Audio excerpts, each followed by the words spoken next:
Dear colleagues,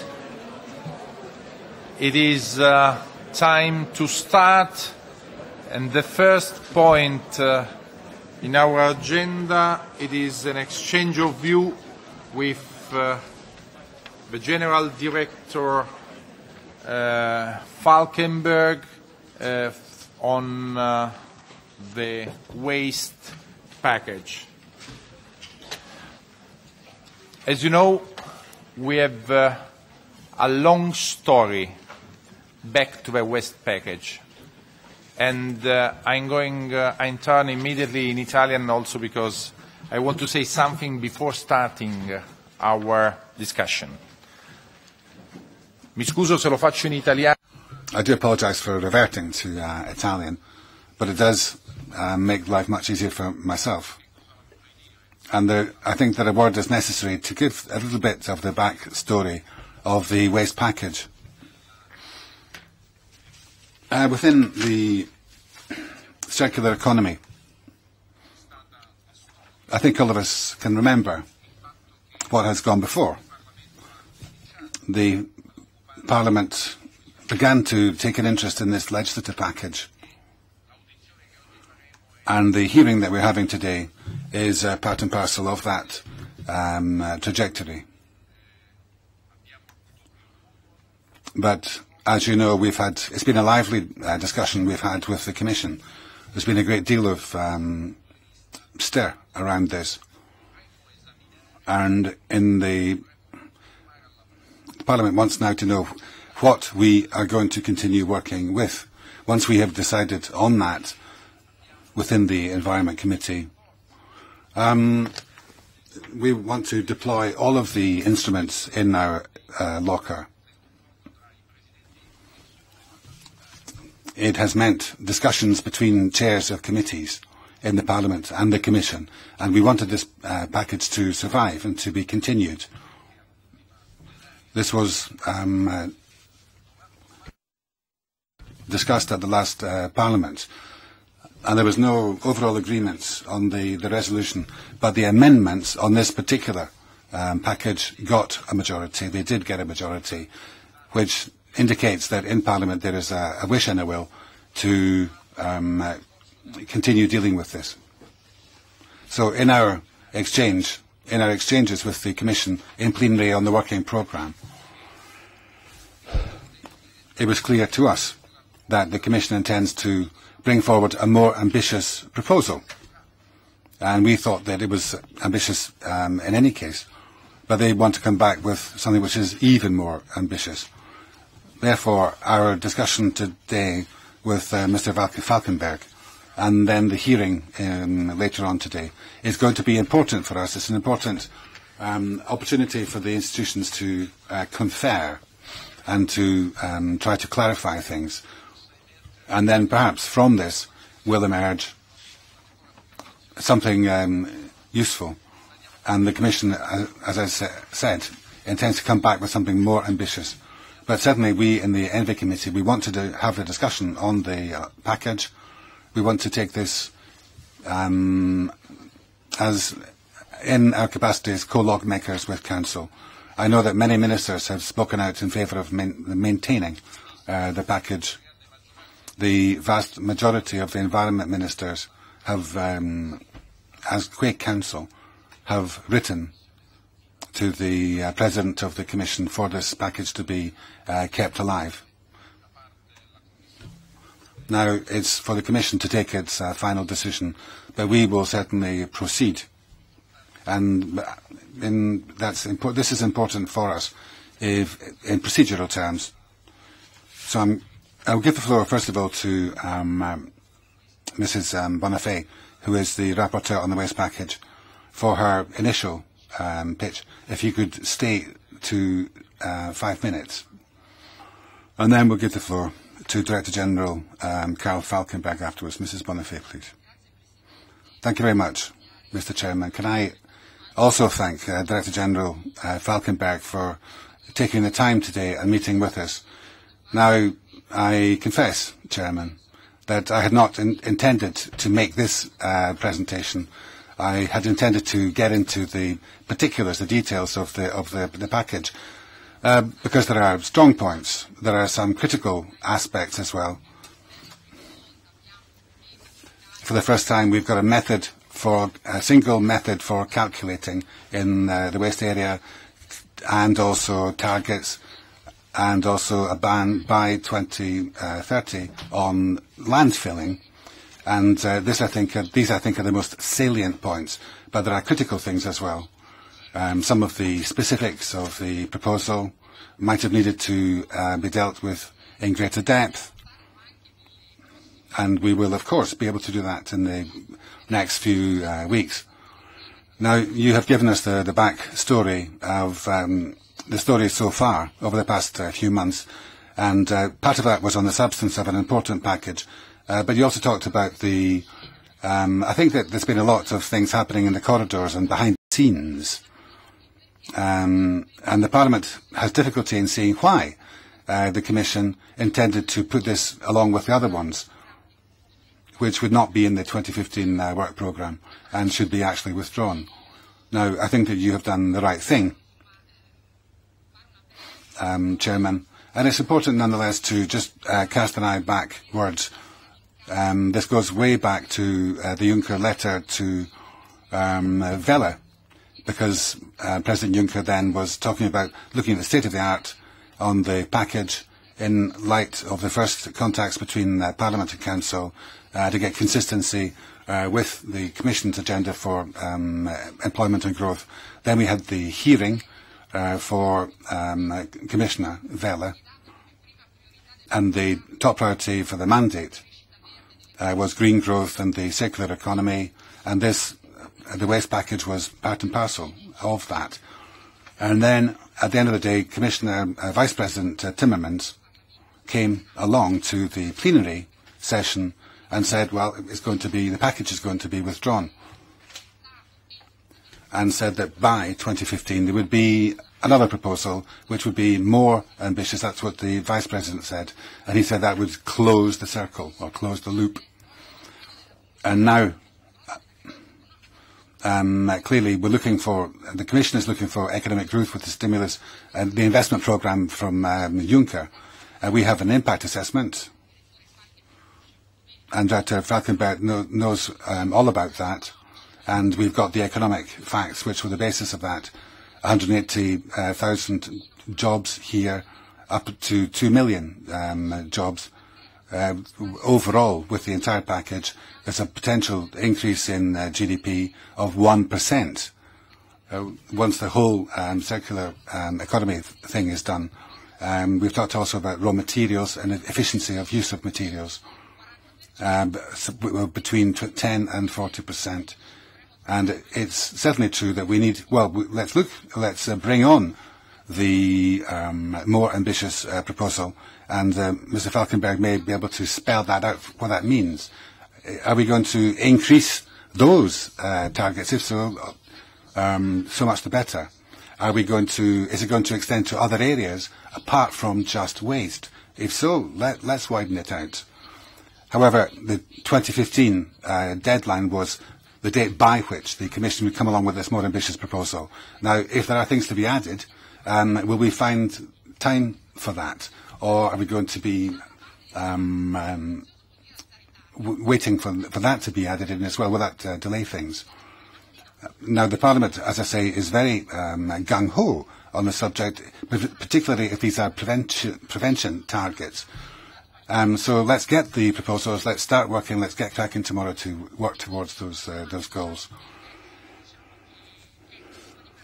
So, as you can see, there are perhaps more questions than answers from where I'm sitting.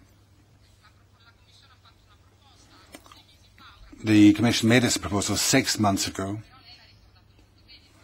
and you said perfectly loud and clear, this was a clear mandate. The Council is also reluctant to allow the Commission to withdraw its proposal. At the last plenary, of course, yes, we didn't get any resolutions on the programme, Chairman, as you reminded us, but there was a broad majority on certain amendments calling on the Commission not to withdraw the proposal. and I think, well, 5 minutes is a long time in politics, they say. But the environment ministers, the Latvian President in the Council yesterday talked about an unfortunate backward step on the part of the Commission. So I'm one of nature's optimists. I must say, I'm convinced that the Commission will factor in all of the considerations which emerged today, and I'm also sure that Director Falkenberg will have all of this ringing in his ears as things progress. Thank you. Thank you very much. I'll give the floor right away to Mr. Falkenberg. Okay, you have the floor, sir. Thank you very much, Chairman, for having organized this meeting and for having invited me. It is true that when the invitation came in early December, I had the impression, a little bit like Simona Bonafè, that we would be discussing the ins and outs, the details of the proposal that the Commission had put on the table. Since then, the new Commission has decided that this proposal would not be continued by her in the form in which it was tabled, that it wants to look at the best ways in which, through legislative action, Europe can advance in the direction of circular economy and make the best contribution to the growth impetus, the growth momentum that this new Commission so urgently wants to launch in the 28 member states of the EU. The Commission, and Simona Bonafè has said this, and you yourself have referred to it, has taken its decision, but it has said that it will formalize this decision after consulting, after hearing from Parliament and Council. We have followed very closely the debate in Parliament. We have seen that there has not been a resolution passed on the work programme of the Commission, but we have followed the debates, and we have taken note of the many very clear views in favour of circular economy and better waste handling in the European Union. We are pursuing similar discussions with the Council, and the formalising of the Commission's decision is expected sometime in February, when with both institutions, Parliament and Council, the discussions have been completed. Now, as a first clarification of its intent to withdraw, the Commission has also indicated that it will retable a proposal, a more comprehensive, a more ambitious proposal, and that this would happen within this present year, within 2015.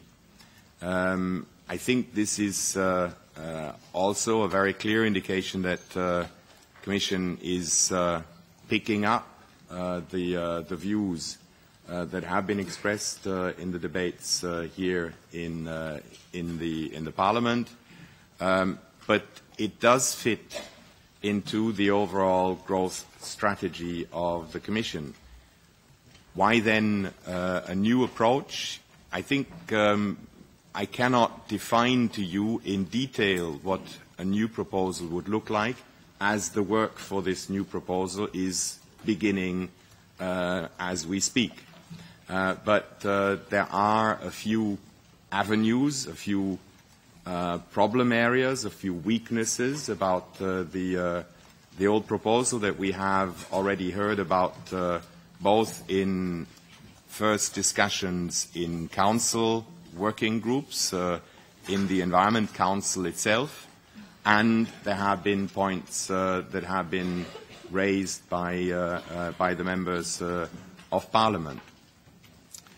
We have looked at a circular economy and have come forward with legislative proposals for existing waste legislation. We were bound to do this because these are existing pieces of legislation that required review, and in the proposal that is still on the table, what we have done is we have focused on the outcomes of those reviews and made suggestions how the existing legislation could be improved, could be made more ambitious, and the targets included could be extended to provide more stability, more security for the necessary investments that will need to be found, that need to be put out there in order to create the infrastructure, in order to create the facilities that would take care of waste rather than continuing to landfill a very significant amount of the waste that our societies produce. We're all very much aware that we still put some 2.5 billion tons of waste into landfills every year in Europe, and I think we need to find ways of dealing better with these issues. In a new proposal, the Commission has indicated that it would like to look at the complete circular economy. Our proposals, our legislative proposals, address the waste segment of the circle, but we are all very much aware that recycling will be very largely simplified by the way in which products are designed, by the way in which we use substances that can be separated, that we use our knowledge about toxicity of substances to avoid that when we come to the recycling stage of the circle, that at that point of time we create either significant technical problems to be able to return to high-quality secondary raw materials, or that we are simply obliged to downcycle, which means we cannot reproduce at the end of the circle the high-quality secondary materials that could be competing with primary raw materials. But that must be the ultimate objective that we all need to reach. The whole circular economy analysis comes from a resource efficiency analysis that shows us that we are beginning to work against some of the boundaries of our planet. And if we want to maintain quality of life, if we want to be able to lift billions of people in the developing part of this world out of their present life situation, then we need to find better ways to use raw materials, better ways to use our natural capital. That's the objective, and I think what the incoming Commission intends to put forward is a revised, a rethought through proposal that would take all the lessons of better regulation, that would look into questions of subsidiarity, how within the European Union can we best move forward, how can we make sure that we do not simply decide legislation but make sure that this legislation can be fully implemented, that the investment needs are being addressed. Even as we start rethinking how to modify the proposals that the Barroso Commission has put forward, we are including some of environment infrastructure projects into those projects that could be financed by what I would call the Juncker investment initiative. We have very rapidly come forward with ideas how we could lever within the European Union substantive additional investment facilities. We're looking at those sectors, those areas, those projects that we think should be benefiting from this investment facility. And within that work, we are looking at the circular economy concepts. We're looking at creating better waste facilities so that when we come with a proposal that would define the ways in which we think we want to move forward, the timelines under which we want to work, that all of this comes together in the most effective, efficient way. That's the intent. That's what I can share with you at this moment in time. As I said, I cannot talk you through detailed alternative proposals because these will have to be elaborated, but I was trying to give you an understanding of the direction in which the work that the Commission will now rapidly engage in is going to be developed. And I can repeat that the Commission has made a commitment that the modified proposal would land on the table of Council and Parliament still within the confines of this year. Thank you very much. Grazie, grazie. Thank you very much. Thanks for that presentation. And I must say, personally, before we start the round of questions from coordinators, I would like to make a comment to you myself, Director. I had the impression, listening to you, that you were sort of tiptoeing through a minefield. Having supported this proposal, you're now finding it difficult to justify a different approach from the Commission that's emerging, a different conduct. And I'd add that in all books on logic, it's written that if you take a decision and then you change it, then you have to have a reason for changing that decision. And I can't understand what the reason is for this change in decision. And I think we'd all like to understand what the reason for this change in policy approach is, because it's clear that if there is something in the proposal that the Commission doesn't approve, and that's the reason why it wants to change the proposal, then we'd like to understand what that something is. We'd like to know what points there are in its proposal that the Commission doesn't like anymore. And okay, are you talking about the slogans "better regulation," or are you talking about being more ambitious? I don't think better regulation and being more ambitious are enough of an explanation, enough of a motive. We'll ask the President, we'll ask the Vice President, whoever comes along to visit this committee. But this committee wants to understand the reasons, because once we've understood the ulterior motives, then we could say that we agree with those ulterior motives or not, or we might have a different view. So I'll start now by giving the floor to the coordinators, or the people standing in for the coordinators. So I'll start with Karl-Heinz Florenz.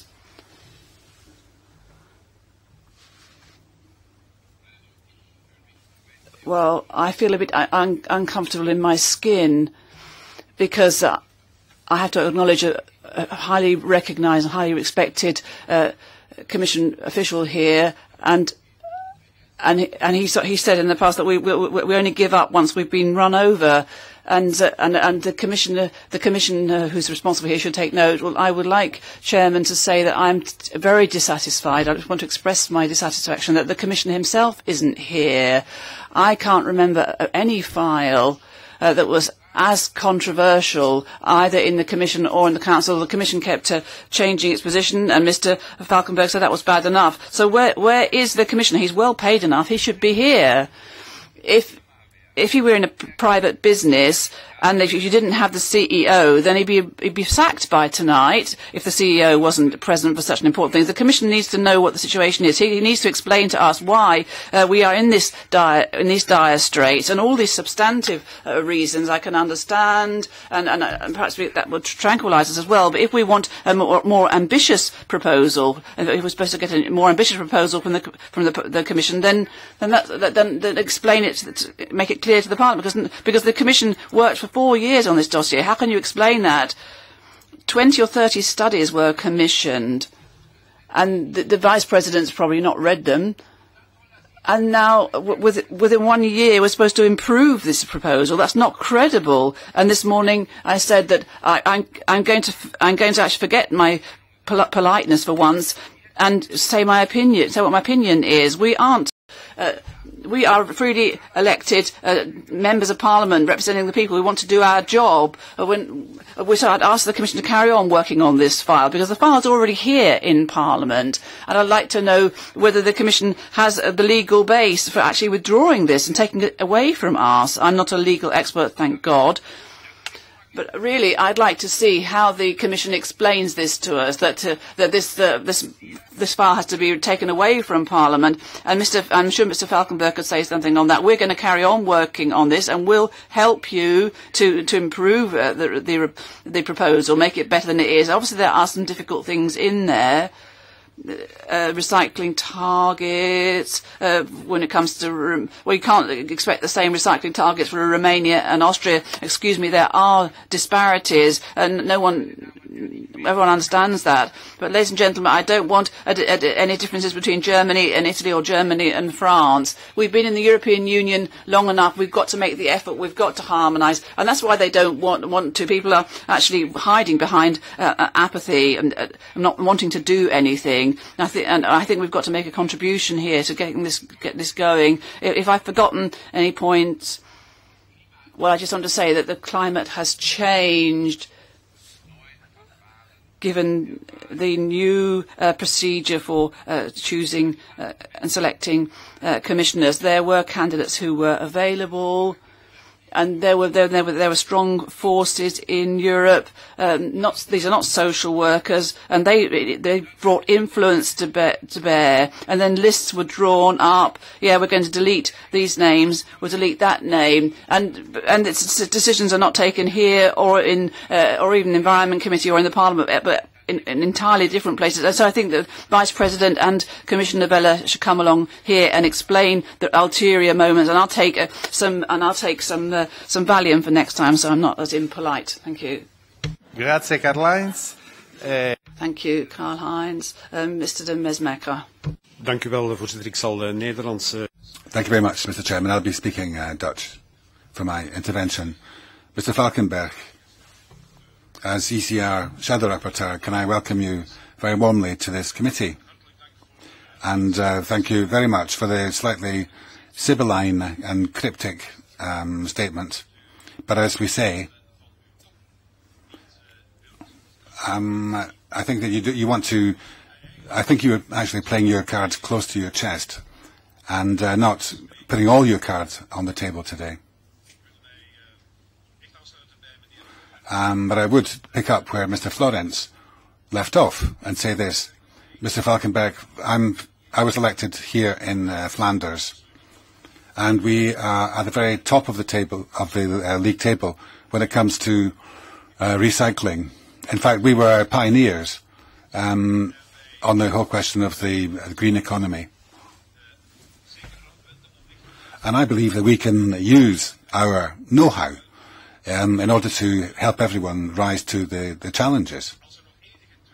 If there were any doubt as to the position and the strongly held views of this Parliament, I hope that they are dispelled today, if that needs to be done, because I think that the vote on the amendments sets out Parliament's position very clearly.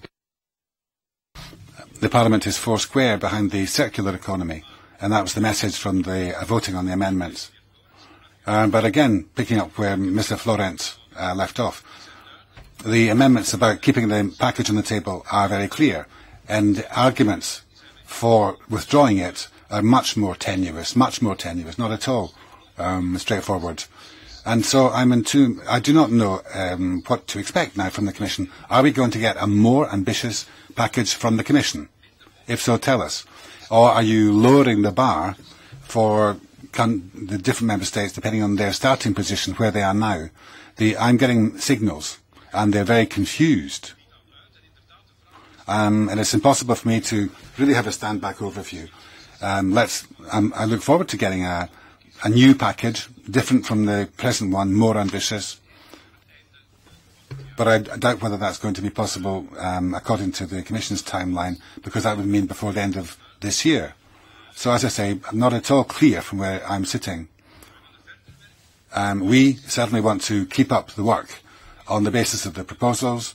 No doubt they're capable of improvement. We are prepared to get into that process of improving them. We're happy to bring in expertise from outside, but we are perfectly prepared to keep up the work.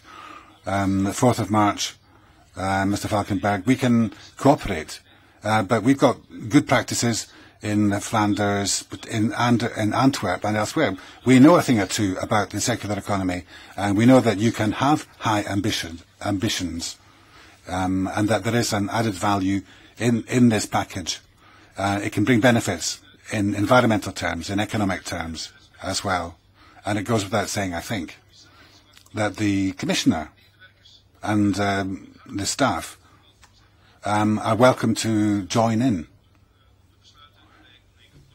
So, just to agree with Mr. Florence one last time, it's a great pity that the Commissioner did not see fit to come and talk to us and have an exchange of views here today. Thank you. Now, Madame Konečná. Děkuji, pane. Thank you, Chairman. Let me speak on behalf of my colleague. I am not the shadow rapporteur for this file, but he apologizes not to be here today, so asked me to speak on behalf of our group, and we are unanimous in our group. Withdrawal is not understandable at all. And apart from that, we can't understand it also in the context of what we have heard.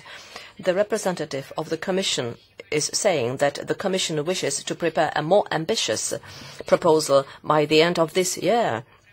So now, for us, it means that this will lower the ambitions, because we know the ambitions of the current file. So you are not saying the truth. You are saying that you want to improve something, but the Commission behaves as it behaves, and the behavior of the Commission proves that this will mean that the ambitions will be lowered. And so this package was proposed within the 7th framework program for the environment. So it's binding. It's an obligation. So it's not about forcing the Commission, but we took this obligation within the 7th program, and it's our obligation, and we are doing that as members of the Parliament. So I can't understand why the Commission has taken another approach. And this file has a support of the Parliament, but also of the Council and of all the citizens that are interested in how waste is treated. So we have reached a very broad consensus that is now disregarded. And so I'm saying and repeating on behalf of the GUE-NGL political group that withdrawing this package is not acceptable to us. It's not acceptable to modify this proposal or to present a new proposal, because this will mean that all the work done by Mr. Potočnik will be ignored. And this file, the package, was discussed, consulted with experts, with the public, and with researchers, and now the Commission will present something that we will not be able to agree with.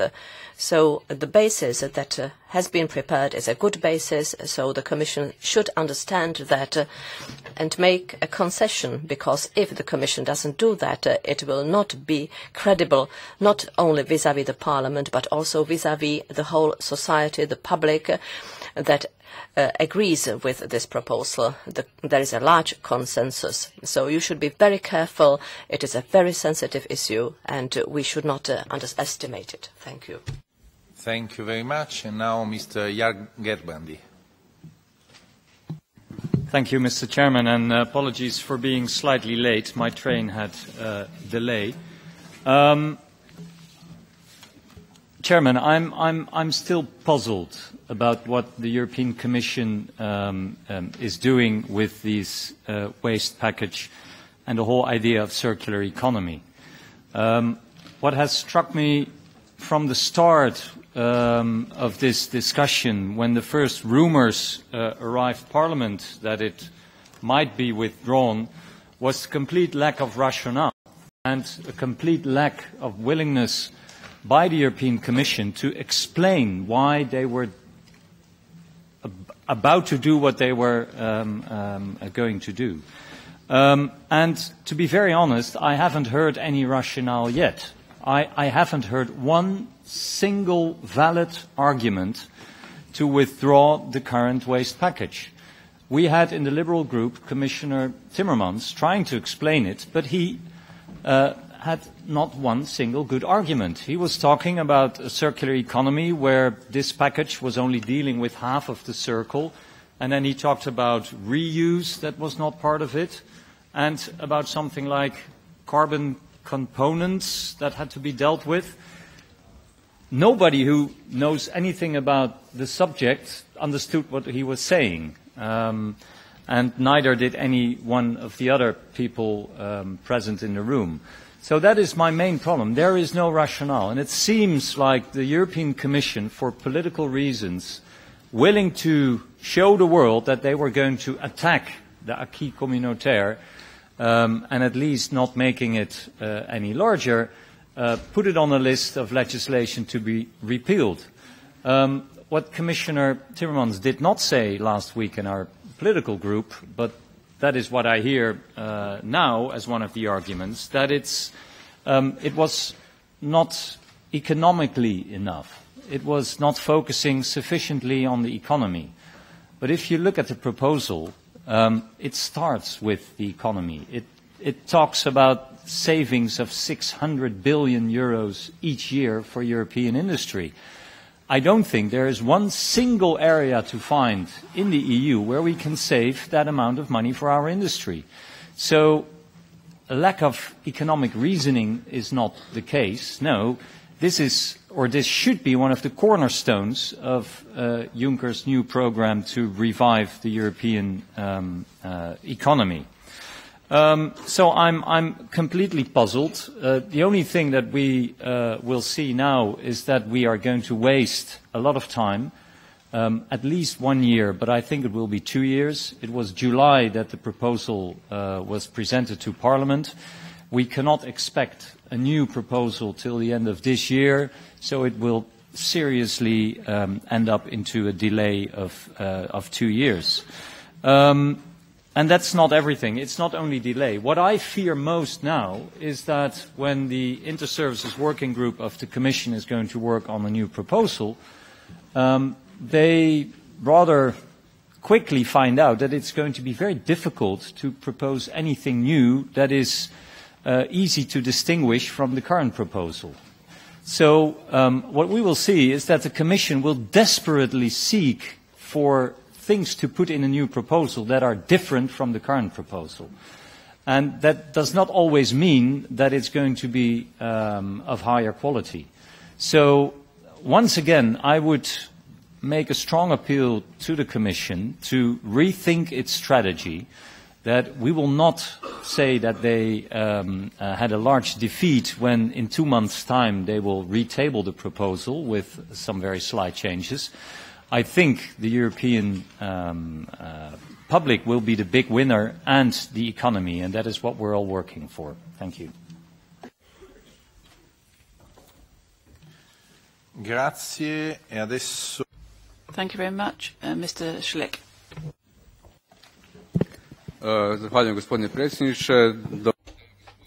Thank you very much, Mr. President. Good morning, Mr. Falkenberg. I'm very sorry to see that this package is to be withdrawn from the legislative procedure.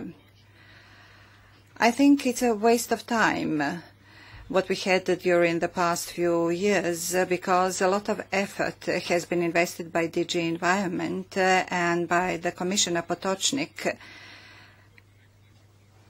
because they intended to adopt the entire package. I would like to draw your attention to the fact that the current Commission demonstrates this way what could have been inferred at the beginning, that environment is some kind of a black sheep in the entire Commission plan for this period. Because waste management is not something that deals just with the economy, it's about protection of environment. What worries me is that we hear that the Commission thinks that the plan is too ambitious. Actually, they say they want to make a more ambitious program, and we know that Member States have remarks and comments and objections to the effect that this plan is too ambitious when it comes to phasing out landfilling. This argumentation that the package needs to be more ambitious in order to round up the circular economy is in contravention with what Mr. Juncker talked about during his campaign. He pointed this package as something negative, as a burden to the entire system.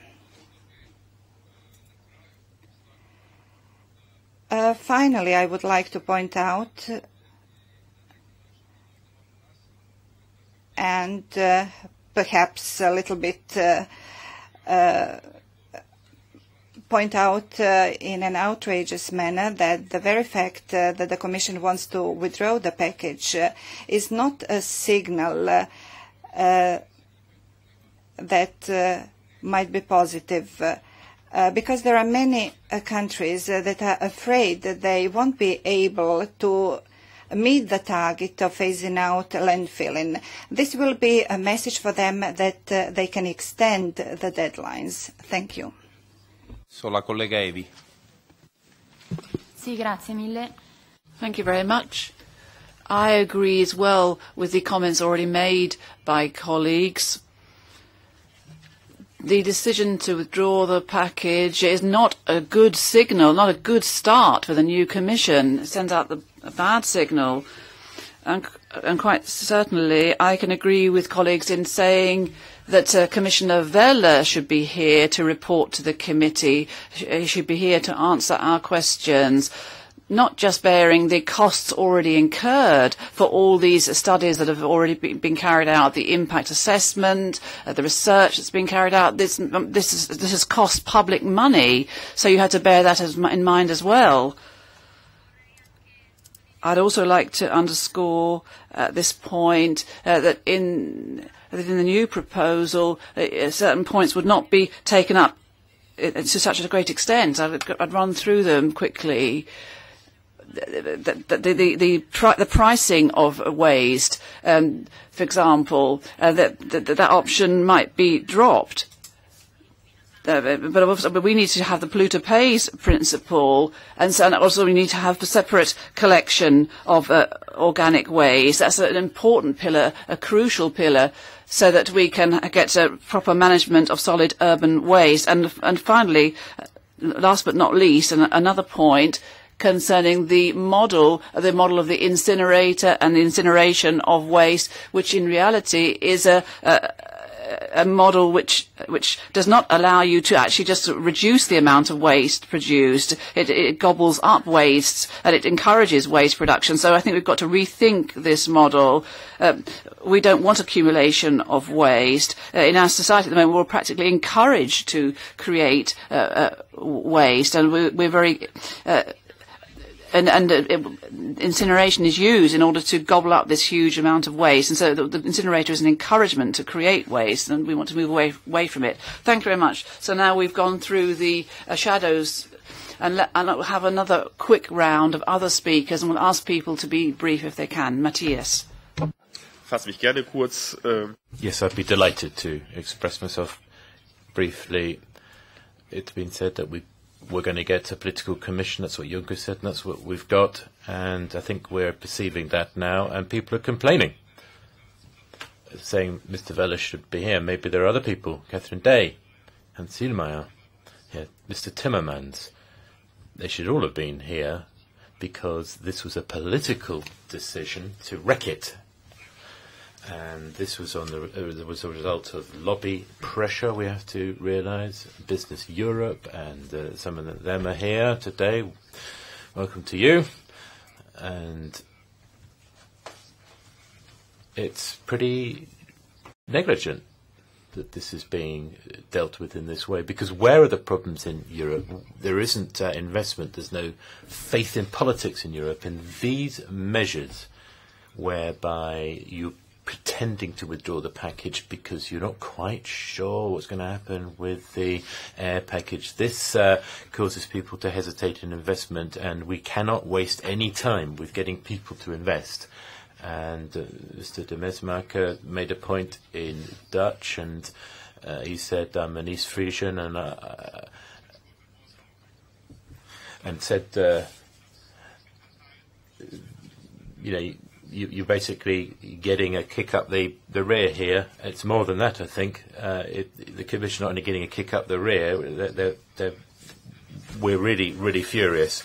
It's a bad start. And so for factual reasons, and certainly when it comes to investor confidence, this is really a smack in the face.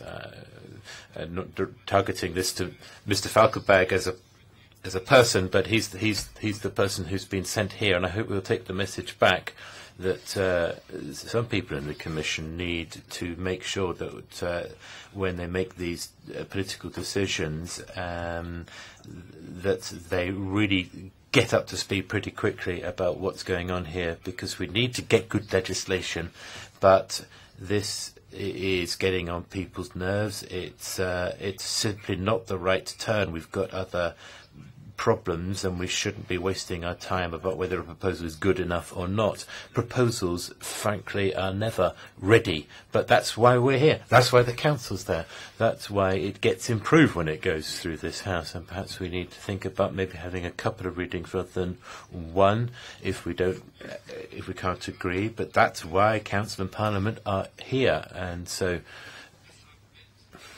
the argument that it needs to be improved, well, I mean, that you could hardly imagine a more stupid argument. What about the foreign minister saying that about Ukraine and Palestine, etc.? No, it's better to recognise the fact that there are people who've put us in this position. Let's not spend more time on it. Let's get things up to steam and get this back on the rails. Thank you. Yes, adesso la collega Auken. Thank you very much, Matthias. Now, Mrs. Auken, but please be brief, because otherwise we'll have difficulty in holding the hearing that we're having in a moment. Yeah, thank you very much. Just ask Mr. Falkenberg, who do we want to fool here? You know that Commissioner Potocnik has fought for this for years. And now you come here and tell us that you want to be more ambitious. And exactly this Commission is, has deprioritized environment. And now you haven't mentioned anything which could make it more ambitious. Yes, you mentioned new, I could say the eco-design. You know that Juncker campaigned against the Eco-Design Directive during his electorate campaign. He campaigned against it. Please, couldn't you be a little bit more clear? Because the way we're doing it now, if we're continuing this game here, nobody will have any outcome except we are fooling ourselves. This institution will not be true to work with. You know that the member state has criticized the Parliament for being too ambitious.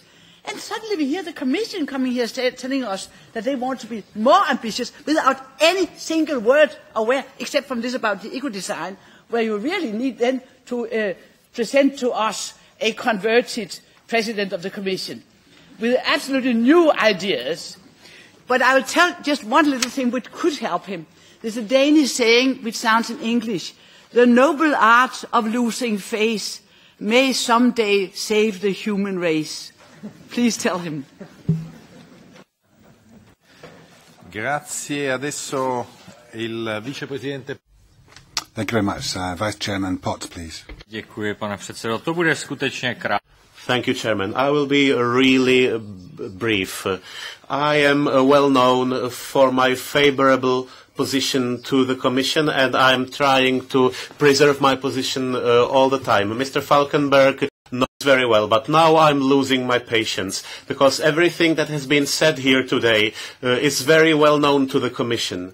We know the arguments that the Commission has used, and if the political leadership of the Commission wants to concede to the pressure of those who did not innovate, who did not invest, and if they are afraid of the few yellow cards that some of the national parliaments are threatening with, just please say it out loud.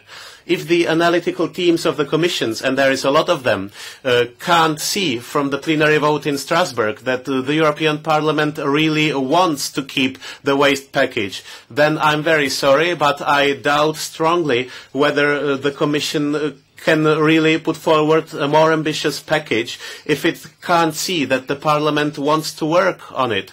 The previous speaker has put it perfectly. I mean, let's stop fooling ourselves. Let's say it out loud. Let the Commissioner come here. Let him say, no, I'm afraid of the pressure of the bad guys from the industry who didn't meet their obligations. Let him say, I'm afraid of the national parliaments. Okay, let's do that. But please stop this awkward and embarrassing tug of war between the Commission and the Parliament on the legislation that we really need. All of us. And now, Madame Dornano. Merci, Monsieur le Président. Thank you. The proposed directive is on an issue that I think is extremely important because it relates to our capacity to make the best possible use of resources that we exploit in nature and to guarantee real sustainable development. But nobody will be surprised to hear me say that recycling has a cost. There's a technical and technological cost initially, and that's why many member states and local authorities hand this over to private companies. But we must also realize that there is a cost in organizing a system that supports a circular economy. The standards that companies and local authorities have to apply have budgetary impacts, and the requirements when it comes to transport and storage requires new investment, but the creation of an economy of this kind requires reorganization of a very profound nature. So we have to ask the Commission to carry out a wide-ranging evaluation. I know a lot has already been done, but not sufficient. And then let's look at the financial and other consequences of the circular economy, and above all, make sure that the Union will be efficient in its supervision thereof. Disparities within the Union may harm a project of that kind, and I think it would be better to move towards a circular economy by increasing efficiency. Thank you. And now Mr. Peterle. Grazie, Presidente. Mislim da je I think that waste is one of the key common issues that we need to deal with. But in order to do this, we need to have an honest discussion on this. Waste must not become waste in terms of political decisions. And I'd like to see a binding decision on clear objectives and when to attain them. We should not be faced with some sort of conceptual discontinuity. We cannot vote for circular economy at one meeting and for something completely another at another meeting. Now, the philosophy that the previous Commission adopted on natural resources was a good one in the area of waste management particularly. And here we need to be aware of the fact that this is a very complex topic. And sectorial approaches will not lead us far here. We need an overarching approach that will integrate all different aspects. Let me add one more thing. Our waste policy is very much connected to the basic goal that we do share with the European Commission, that is a more competitive economy. I would wish to hear some more concrete answers here. Thank you. Thank you very much. And now for the last question, Mr. Flanagan. Thank you very much. We have lots of translators here. We have lots of translators at every committee, but it seems there is one language we don't get translated, and that is gibberish. We need a translator up there every time someone from the Commission comes in here to turn it back into human language. And I will translate it for you. It's simple. This union is about big business. It is not about small people. It is about profit. It is not about the environment. And no matter what sort of gibberish that person over there speaks, my translator in my head says, I do not trust you, I do not trust the Commission, and really you don't give a damn about the environment. And that's the reason why the Juncker Commission is a disaster. And that's the reason why he still needs to go. Thank you very much. And now the floor is to the Commission for some answer that we are waiting.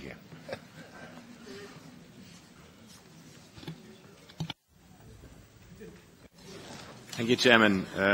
I listened very carefully to all the different points of view, and I think to a very large extent they repeat positions that could be heard in previous discussions, notably in the plenary in Strasbourg.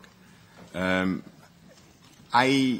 am in many ways pleased by the very large support for a Commission proposal that so enthusiastically I have never seen in my life of Commission official. I have been coming with many proposals, but it's the one proposal that the Commission wants to withdraw, to improve, that finds the largest support ever in this Parliament, and, by the way, in many ways, in Council. When it was not known in Council yet that this may be withdrawn, in the first environment ministerial meetings, we heard long lists of questions and criticism. This was unachievable, this was overambitious, this was complex, this was bureaucratic, and the list went on. In many discussions, I have had similar reactions also coming here from Parliament and from discussions I've had with a number of groups and individual representatives.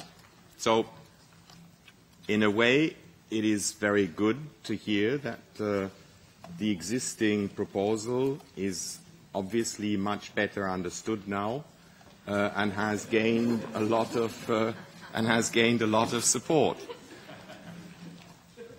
I admit that I have been very directly involved in working out this proposal, but I would never come here and say that our proposal was perfect and that there isn't a way in which it can be improved further. You have some of the points have been mentioned. I think we need to come with something that creates investor confidence. We want this proposal to come from a very basic environmental concern. I have referred to the resource efficiency analysis that is in many ways the origin of this proposal. But this proposal has a very substantive economic effect and content. And we need to make sure that this is done in the best possible way. I heard again a lot of references to the fact that we shouldn't landfill the amounts of waste. We should look at this as inputs into next generation of products. We must avoid waste. We must be able to repair products rather than dumping them in the way in which we still do it very often now. I've heard references to the very different starting line of the member states, and I heard these arguments a lot stronger when listening to the member states directly. It still is reality that we have a substantive number of member states who landfill over 90% of their municipal waste. Yes, Flanders and a number of other regions have very rapidly shown that one can change track and that there are ways of turning a linear economy into a circular economy in many waste streams. I have visited some of the enterprises. I know how much research, how much development, how much innovation goes into trying to recycle PVC, other forms of plastic. We have, in a number of waste streams, very good and very high recycling rates as we speak. But we still have a very large chunk of the European economy where this is not the place. And we must address this issue. We should be understanding why some in the European Union have managed to landfill less than 1 or 2% of municipal waste, and why others are still putting over 95% into landfills. And we have worked on this. You are right, there are studies. We have impact assessed our proposals. And all of this material is there, is not going to be lost. The work, the analytical work that has gone into an existing proposal remains on the table, but there may be things that we can still understand better. I have, throughout the process, argued that we have legislative requirements for member states in 2015 to establish separate collection schemes for the main waste streams, for plastic, for paper, for metals, for glass. And we have very clear lines on bio-waste that should not be landfilled untreated. And yet all of this is still taking place. We have started an assessment to understand better what separate collection systems member states have established, because there is a legal requirement by 2015. And does it really make sense to have separate collection in 2015 and then still allow landfilling of these separately collected materials beyond 2025? there are areas where what is on the table can clearly be made more ambitious. And I think it would be useful if in the dialogues between us we accept that we can try to work forward for better solutions. I can only plead to take the indication by Vice President Timmermans that this Commission wants to come with a more comprehensive, more ambitious proposal seriously and judge it eventually in light of what is tabled, but not in light of what is not there, what we are trying to add, and I can certainly say that we are working constructively to create an environment where this waste policy makes a contribution to European economic growth, to creating jobs. We know that the potential is there. We need to find the best ways of actually rapidly levering this potential. I've heard those that said that time is of the essence, and I can understand that in the present economic environment in Europe. But on the other hand, let's not forget that we have existing legislation on all these issues, and we have targets that are there in the perspective of 2020, and that a majority of member states is not at a point where they are going to reach these targets for 2020. What the new proposal does is to add, to extend more ambitious targets for 2030.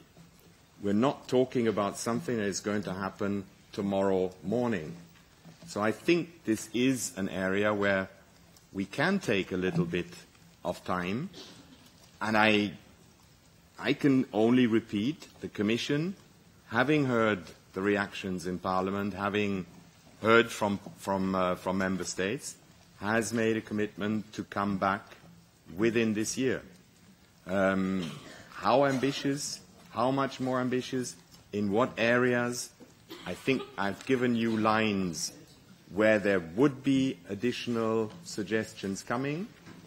In everything, how we produce products so as to better support recycling efforts. I can't take you much further into what else we can do, except analyzing, understanding the diversity of the member states and coming forward with legislative proposals that are effectively capable of being implemented by 28 member states of the European Union. Thank you very much. Grazie, Direttore. Grazie. Thank you very much, Director General, and thanks in particular for having accepted our invitation to come to this committee, knowing from our previous debate that you were going to end up in the bear's den, in the lion's den, or in the bull ring without having the capes, but you do have capes. Anyway, you'll know that we're here whenever you want to see us, and that we want to get the bottom line and the details of what we can expect. So thank you very much. And we can now move on to the next item of business, which is our hearing. And the structure of the hearing now is there for everyone to see. I'll begin by giving the floor to the rapporteur, because we're running a bit late. Anyone who wishes to leave, please do so in an orderly fashion, so that we can make an immediate start, and we're a bit behind. Mrs. Bonafé, please. Thank you very much, Mr. Chairman. Since we are late, running late, and since we've got distinguished guests with us, I'll be very terse in my introduction. Now, some of you may be wondering why we kept the hearing in the light of the last discussion.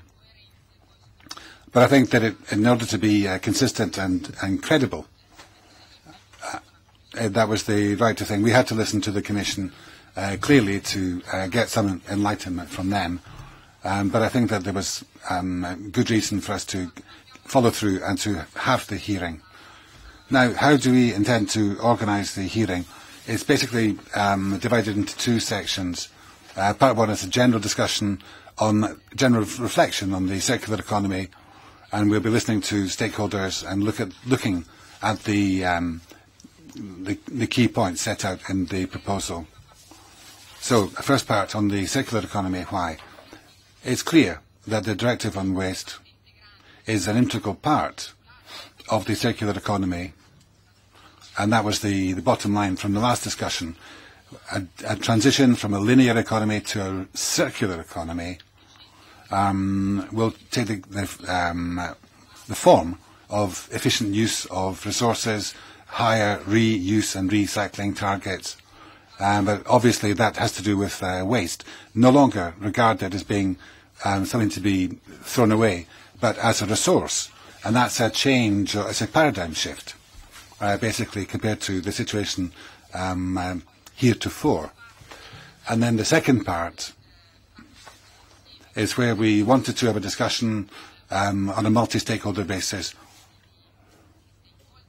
I've been able to have discussions with individual stakeholders, I can see, and they've been able to tell me where the problems are with the current proposal, the method of calculation. That's one of the areas of added value. A single method of calculation, nonetheless, apart from its advantages, has certain difficulties. How exactly you do the calculation, what's the base, the starting point, in other words, for the recycling calculation. The definition of municipal waste as well is something which we'll have to revisit in a reflection, the responsibility of producers and manufacturers as well. So, as I say, that's the second section, and we want to pick the brains of our distinguished guests, and I think that's sufficient. Just repeat my words of welcome to everyone. Thank you very much, Chairman. We start with a keynote presentation that we try to contain in 6 minutes from Jos Blériot, Executive Officer, led Communication and Policy of Ellen MacArthur Foundation. Please. Thank you very much, Mr. Chairman. I'll keep it brief then. The Ellen MacArthur Foundation, just a quick word of introduction, is a not-for-profit organization set up in the UK, which was created 4 years ago with the aim to accelerate the transition to a circular economy by highlighting the opportunity in economic terms, but also working with education, business, and providing economic analysis on the rationale for moving from a linear take, make, and dispose economy which relies on material consumption for value creation mechanisms. So one of the first questions that we could answer is why now? Well, there's obviously a coalition of factors that come together to make that transition necessary and possible. There's obviously a big pressure on resource stocks and on environment in terms of the ecosystems, etc. There's a lot of call from the investment and financial community to find more resilient and more long-term opportunities as well, something more stable. And as we all know, there is a dire need to find the next perspectives in terms of jobs and economic development. We can also highlight the emergence of a new type of consumer that is more favorable to access and less focused on absolutely owning the product. So having access to the services that those products can deliver is a good way of opening opportunities when it comes to mutualizing assets and making good use of the materials in circulation in the economy. And finally, in order to facilitate those flows, there is the coming of age of IT technologies and information when it comes to asset tracking, identifying the materials and knowing what they are made of and where they can go at the end of their first useful life is also a very important thing. So, we try to... Sorry, I have a clicker issue. So if we put that circular economy in graphic terms, it's a slightly heavy graphic, and I apologize for this, but as it's been highlighted earlier, it is a systemic change, so it involves a lot of different sectors and a lot of different actors. But basically, if we separate between the biological materials and the technical ones on the right side, which could be the metals, the polymers, we drew this to highlight where the opportunities are, and it's quite clear in our economic analysis that the biggest economic opportunity in terms of materials and energy savings are towards the center of the graphic. So when it comes to reuse, remanufacture, repurpose and refurbish those materials, all the strategies that allow to preserve the embedded labor, energy and materials of the products that we use. Just to give you a very quick example, if we compare an engine block for a car, one that's been made from virgin materials from scratch and one that has been remanufactured, giving the same level of service and the same level of guarantee, there's about a 75% energy saving. So that obviously has an impact on the CO2 emissions, a favorable impact on CO2 emissions, moving towards more remanufacture. But of course, this presupposes design choices so that the components can be reused, easily taken apart, disassembled, so we can separate those materials also, and there's no contamination. And there are obviously implications for the business models as well, because maybe if the manufacturers want to keep hold of their products, to use them as material banks in order to maximize those assets and make sure we decrease the reliance on virgin stocks, it's important to have the take-back mechanisms in place and maybe generalize business models such as leasing or pay for the service, performance-based models. The first report that we published in 2012, Commissioner Potočnik actually did us the honor of signing the foreword for this report, and as a result invited the Ellen MacArthur Foundation to sit as invited expert in the European Resource Efficiency Platform. So we have been very involved in the discussions around the circular economy package, and it has been a very productive and very interesting adventure for us as well. That first report then highlighted, and I think the figure has been mentioned already, an opportunity for European manufacturing in the medium lift complex goods sector, which is roughly washing machines, light commercial vehicles, some electronics, high value, high material sector. That opportunity in terms of net material savings is somewhere between $400 and $600 billion per year, depending on the scenarios we used. And that is only looking at minor design tweaks, so nothing extravagant and no massive policy intervention either. So this is to highlight the fact that this opportunity is there for the taking, and of course, by creating the right system conditions, policy can play a huge role in accelerating it, but it's important to see that some businesses have actually started to take advantage of that opportunity as well. So it's a question of alignment and giving the right signals going forward for investors. Are we going down that route, and are we favoring that circular system rather than the linear one, which has a lot of disadvantages, and notably the waste creation.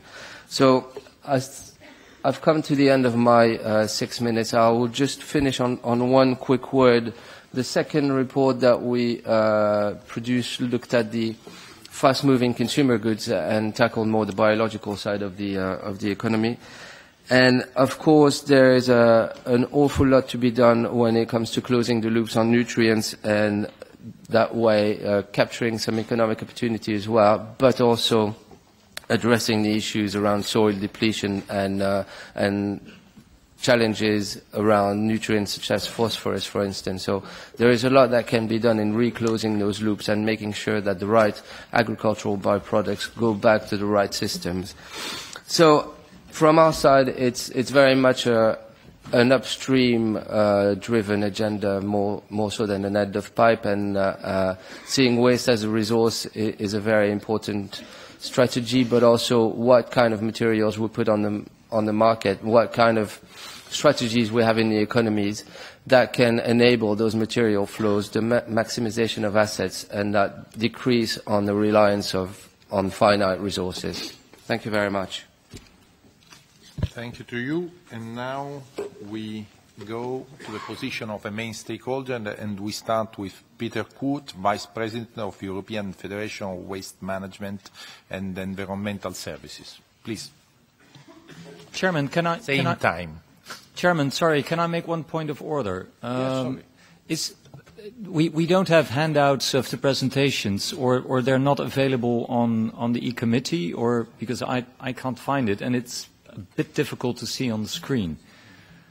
Do we know if anything is available? I ask. Okay, we send you in a short time the copies. Okay? Herr Vorsitzender, meine Damen und Herren Abgeordnete, ich danke Ihnen für Chairman, thank you very much for the invitation.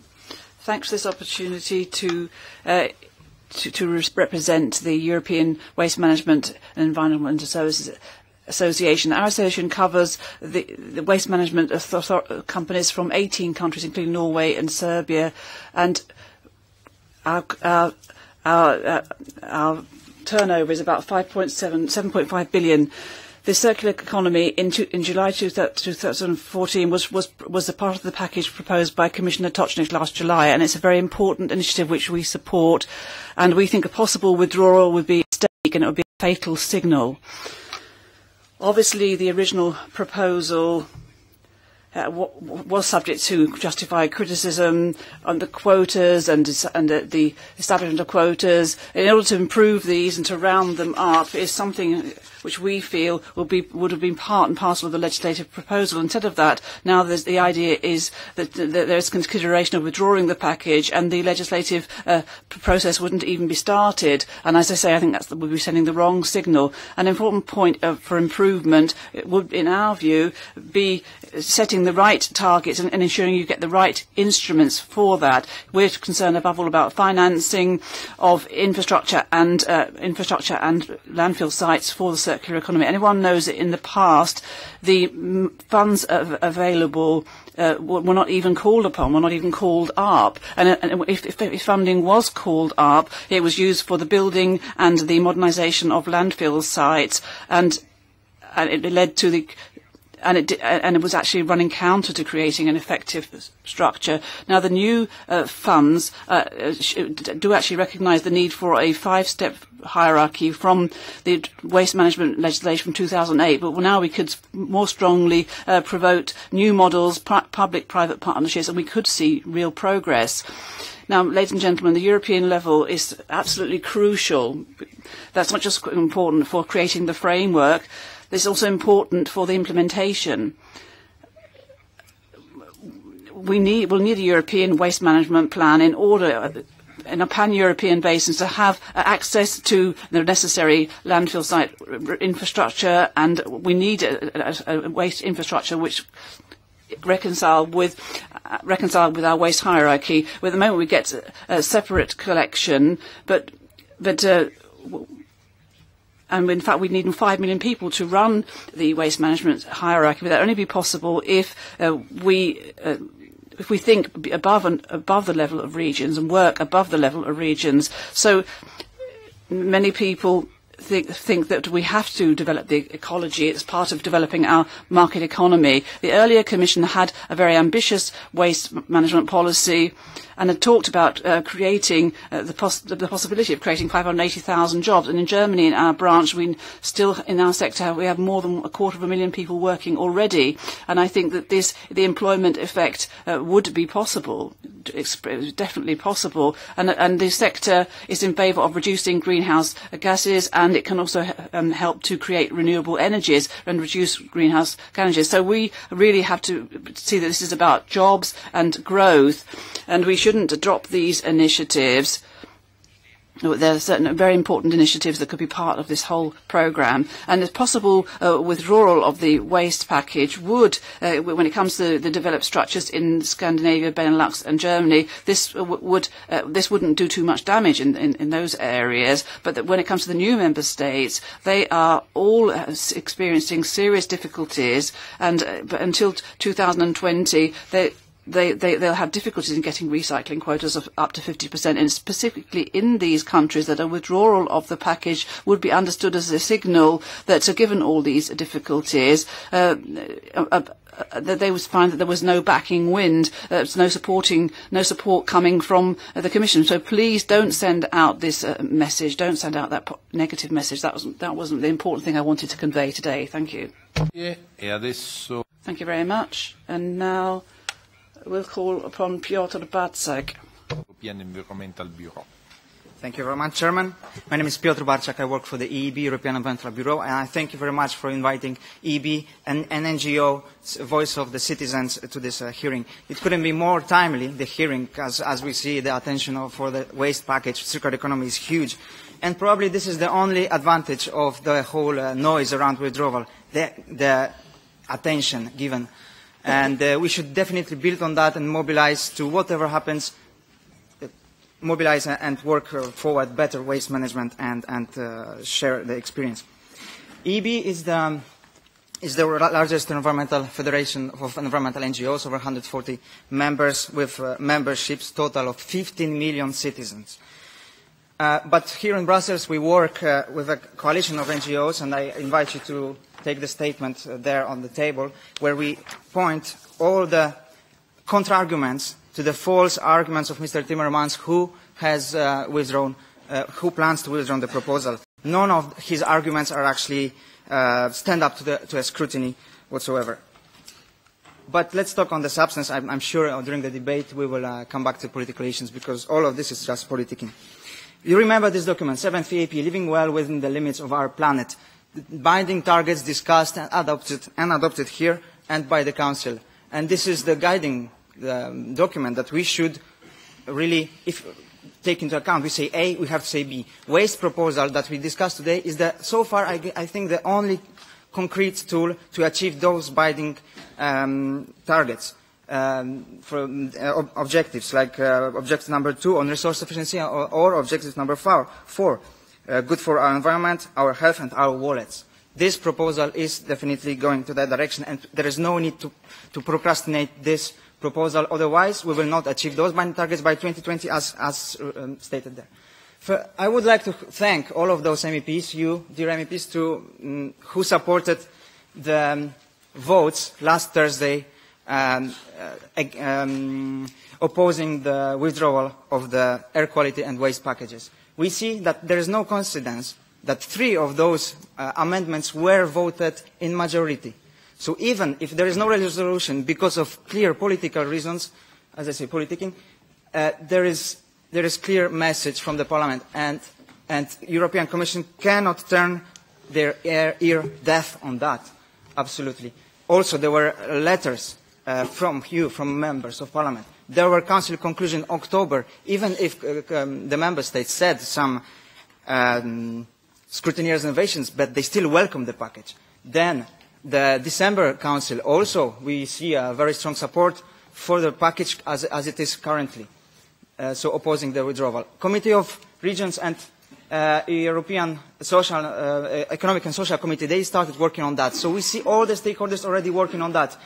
Municipalities, industry, NGOs, all of those voices are ignored by Commissioner Timmermans, and I think we should all stand up and oppose that. Okay, but let's speak a bit on the substance. You all know this circle here. Circular economy, it became a hype, okay? But before we go into discussions later on this month, I want to clarify one thing. Those circles should not be quick. They should be slow. What does it mean? The lifetime of products should be extended as much as possible by repairability and durability of products. So eco-design is necessary here. They should be small. Why? Because, or as you say, as you can answer, thin. Those streams of waste are not necessary. in big amounts. We should avoid all the superfluous waste as, for example, single-use items. And those circuits should be local. Okay, just one question to you. How to repatriate the industry back to Europe? Do you think it's possible? Well, good luck if you try. But I think what we can do is to give incentives to the secondary, to the post-consumption industry, meaning repair and recycling activities. Those jobs here in Europe can be brought back. And it can apply to electronics, textiles, furniture, plastics, whatever. We have produced a report which you can also download from our website, Advancing Resource Efficiency. And there we state that over 800,000 jobs can be created by those ambitious policies, including repair activities. It would mean that 1 out of 6 unemployed youth would be back into work, and this is very important for us. How much of these jobs would the incineration give? That's a question to you. I would say I want to underline that we need targets. We need binding targets. This is the example why. On the left, you can see the recycling of materials, that over 10 years we have progressed. Why? Because we had binding targets. On the right, you can see recycling of bio-waste, where we had no binding targets, we had just voluntary guidance. No binding targets resulted in no progress at all. That's why we need binding targets. We have more examples like that. Addressing heterogeneity in Europe, that was this may be the biggest issue in coming months to talk. But as my colleague said, we need EU-wide legislation. I chair the Waste Working Group, which consists of waste experts in Europe, West and the East also. I'm personally from Poland. I know Polish situation, Czech, Slovak. Those waste management plans submitted there by the Ministry of Environment are not ambitious at all. And we hear the same message from our campaigners all the time. We need the EU-wide obligations, because the countries themselves, they will not do anything, and we've seen that in history. We need clear calculations, we need eco-design, and much more. I cannot develop on that more, because no time. Conclusion, what would it mean to have the proposal more ambitious if it gets withdrawn? For me and for my colleagues from NGOs, there is only one option: to keep the current level of ambition, plus to add the good initiatives that are written in the communication of circular economy, which the rapporteur of that is Mrs. Sirpa Pietikäinen. So those non-legislative parts could be included in the legislative part, and that would mean for me more ambitious, and I cannot accept any other, I think. We need the European circular economy as soon as possible. That would, the future of Europe would be more brighter. We have all the ingredients, we just need the switch, we just need the political will. Thank you. Thank you to you. And now we are going to give the floor to Filippo Brandolini, member of Municipal Waste Europe and Vice President of ASEP. Please. Grazie Presidente, grazie alla Commissione per... Thank you, Chairman, and thanks to the committee for this invitation. I represent two European associations, Municipal Waste Europe, which represents national bodies of waste management, and CEP, which is the managers of general interest services.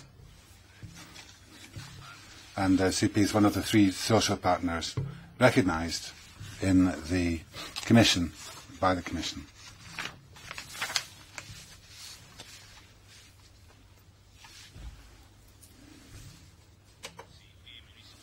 So CEP, Municipal Waste Europe, welcome the circular economy package, because we feel that's an important first step towards a more circular economy in which resource efficiency becomes the key driver for both economic growth and environmental protection in the European Union. Quite correctly, quite rightly, the package underlines that this is not about, we feel that it's not about choosing between safeguarding and environment or growth and jobs.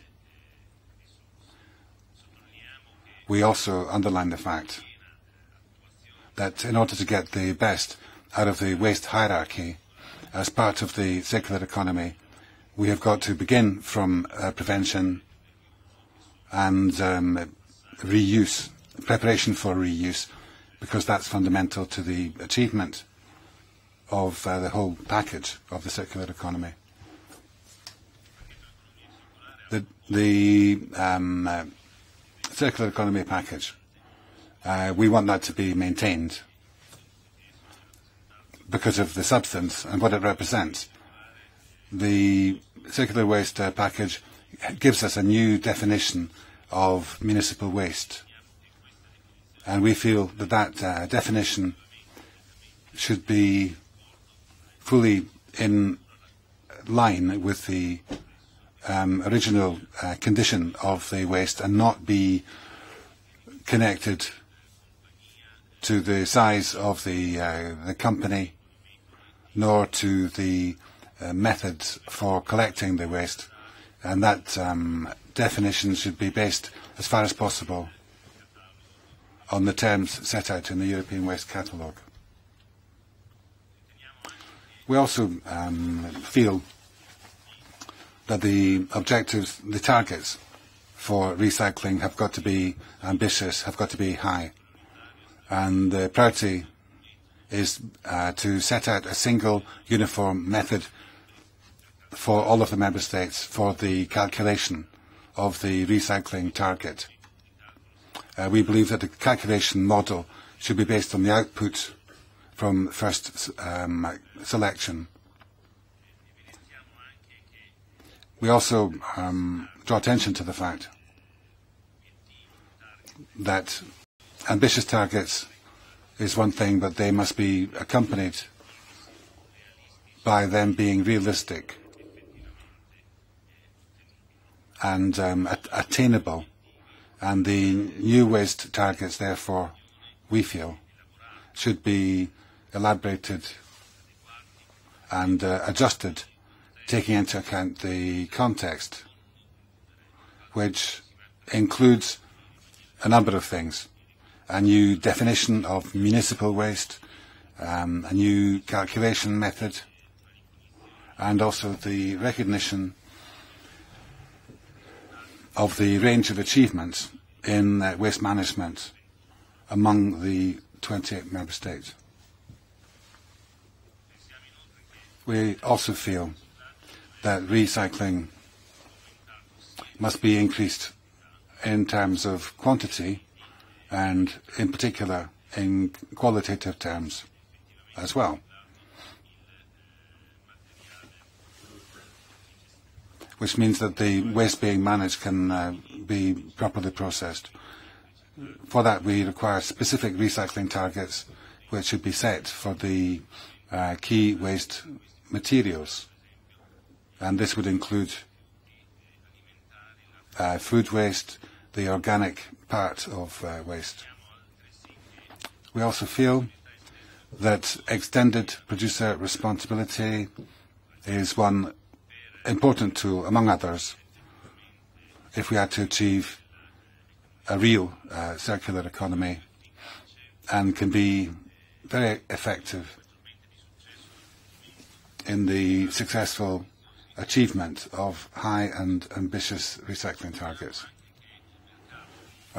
We would add that the market for recycled materials should be strengthened.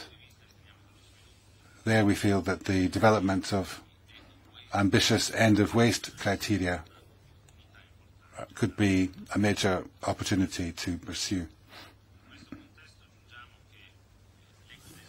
In this context, we would add that eco-design is the key to achieve the objectives of the circular economy, and it's also essential if we are to attain the goals which are ambitious, but which we think are get-atable, they're achievable as well.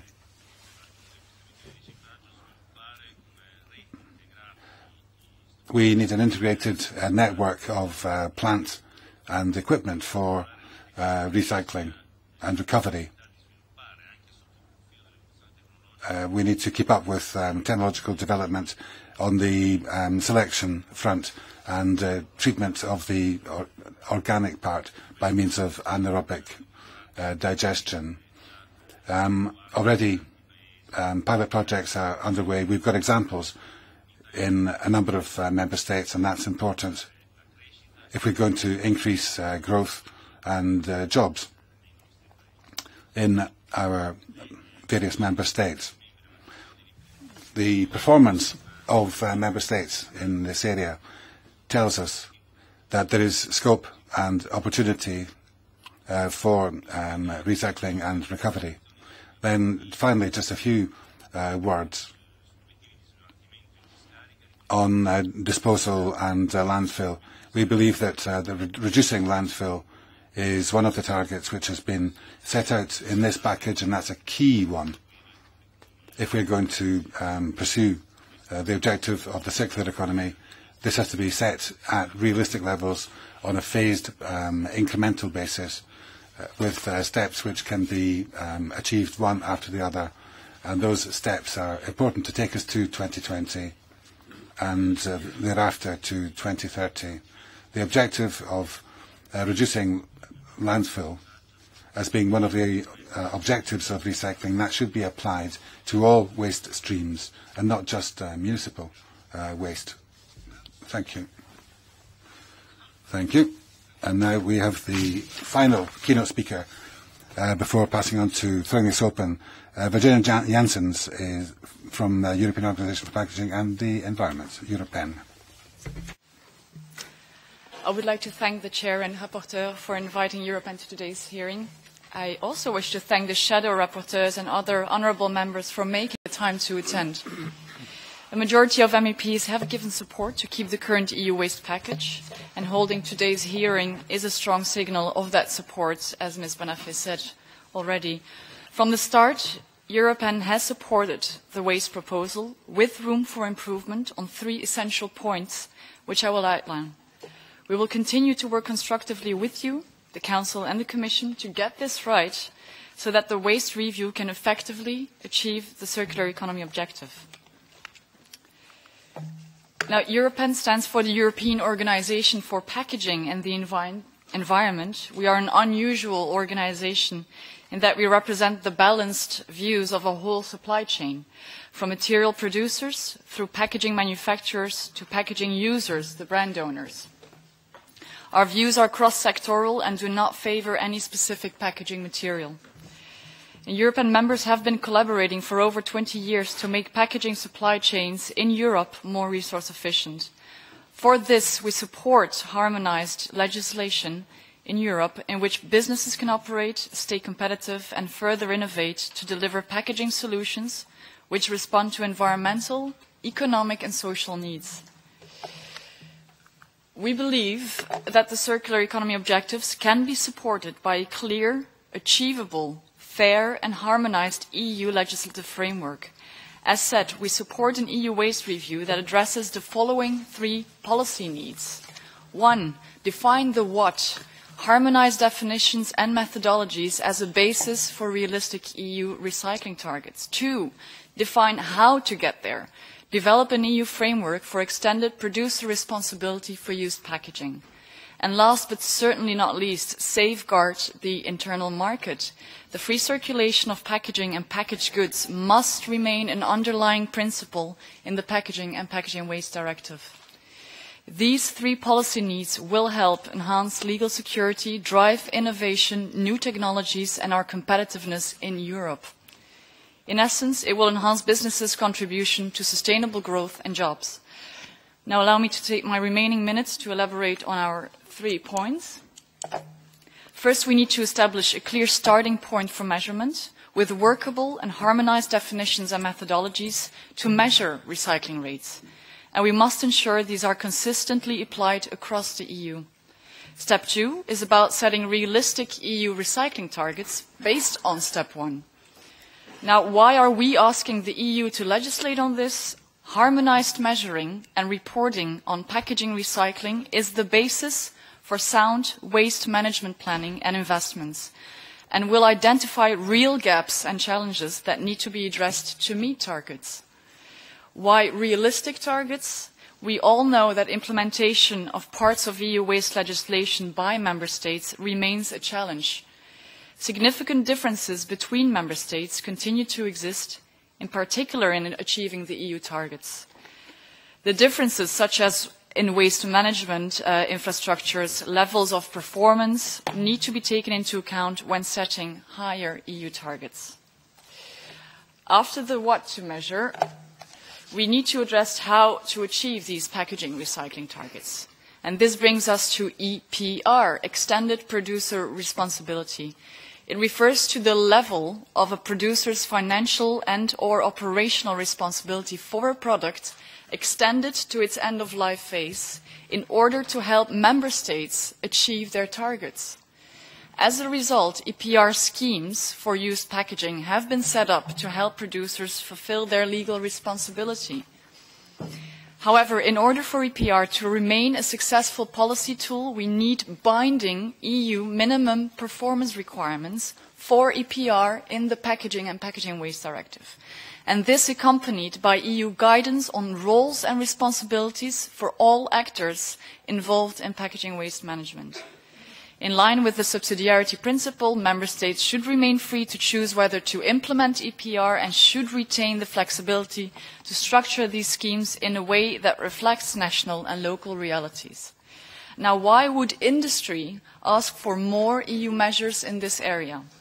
Binding EU minimum requirements will ensure that all existing EPR schemes, both not-for-profit, which are owned by producers, and the for-profit, no longer owned by producers, can operate with the same minimum rules and where the different EPR models can continue to coexist. This will drive competition, efficiency and innovation and will optimize the separate collection and sorting of used packaging for recycling. These requirements should be complemented by EU guidance on clear roles and responsibilities of all actors involved in implementing packaging EPR. This increases the accountability of all producers, private and public waste management operators, consumers, local and national authorities, and the EPR schemes. For producers in specific, it will bring clarity on where a producer's responsibility ends and other actors' responsibility begins.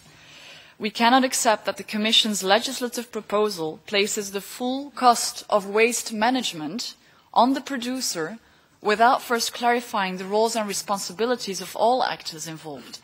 We see this as a potential blank check being imposed on us without having any control on the cost efficiency and performance of EPR schemes. Now, due to time constraints, I cannot elaborate on the type of minimum requirements we are thinking of, but do pick up our EPR, our fact sheet on EPR, which is situated at the entrance of this room, and also our position paper on the current proposal.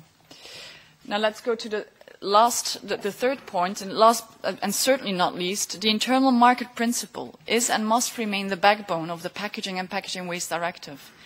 The internal market brings economies of scale, stronger competition, lower transaction and compliance costs, better allocation of resources, increased consumer choice and faster innovation in goods and services. To remind all of us, the raison d'être of our directive, when it was adopted in the early 90s, was because different national environmental measures were causing competitive distortions and obstacles to the free movement of packaging and packaged goods. We call on EU policymakers to preserve the integrity of the internal market, and that is why EU waste legislation should not mandate member states to adopt national measures on packaging design, such as in the current Commission's proposal. This would entail a high risk of protectionist measures, market distortions and fragmentation of the single market, undermining competition, innovation, growth and jobs, and therefore the very objectives of the circular economy. In summary, we call on EU policymakers to address these three essential points. While Europe believes that the current proposal should be made workable through the ongoing legislative procedure, We have taken note of the Commission's intention to withdraw the proposal and replace this by a new proposal in this year. And we remain prepared to work constructively with you, with the European Parliament and the other EU institutions to ensure that future EU legislation in this area is clear, workable, and a stronger enabler for sustainable growth. Thank you very much for your attention. Thank you to you. And now we start immediately with the question coming from our rapporteur, shadow rapporteur, and the member of the committee. I start immediately giving the floor to our rapporteur, Madame Bonafè, for starting the discussion. Please. Well, first of all, straight away, I have a question. Because I think I can say that in the earlier debate,